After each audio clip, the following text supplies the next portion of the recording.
Hey Siri, open Instagram. Bunaqa funksiya faqatgina iPhone da emas, Android da ham bor. Open Instagram.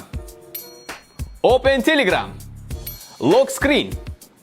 Mana shu narsalar hozirmasligi Samsung telefonini ko'rsatdim. Sizlar ham mana shu funksiyani o'zingizlarning Android telefoningizda sinab ko'rsanglar bo'ladi. Hozir sizlarga buni o'rgatib qo'yaman. Sizda ham mana shu funksiya ishlashini xohlasangiz, hoziroq yurakchani qizartirib qo'ying. Qizartirmasangiz bu funksiya sizda ishlamaydi. Bu funksiyani yoqish uchun birinchi navbatda Google ga kirib, mana shu o'ng tarafdagi yuqori qismiga bosamiz. Bu yerdan Настройки bosamiz. Настройки bosganimizdan keyin ko'rishingiz mumkin Google Assistant bor. Xuddi shuni ustiga bosasizlar. Endi mana shuni yoqishimiz kerak bo'ladi. Birinchisiga ustiga bosamiz. Bu yerdan mana shu birinchisiga bosamiz. Mana shu Настройки joyiga bosamiz. Bosganimizdan keyin qarang, entiga tushiramiz deb mana shu tugmani bosib yuboramiz. Endi mana shu aytgan narsasini o'zingizlar aytishingiz kerak. OK Google deb ketidagi tekstni aytasizlar. Mana shu barchasini aytib bo'lganingizdan keyin gatovo bosasizlar. Keyin Play Marketdan mana shu ilovani yuklab olasizlar deb mana shu joyga bosadigan bo'lsanglar, Open Instagram, Open Telegram, Lock Screen desanglar, ovozingizda bemalol telefonni boshqaraverasizlar. Qimmatli narsani sizga men tekinga o'rgatib qo'ydim. Shuning uchun bu videoni barcha yaqin do'stlaringizga jo'natib qo'ying. Smartfonlarni eng zo'r narxda faqatgina Open Shopdan xarid qilishingiz mumkin.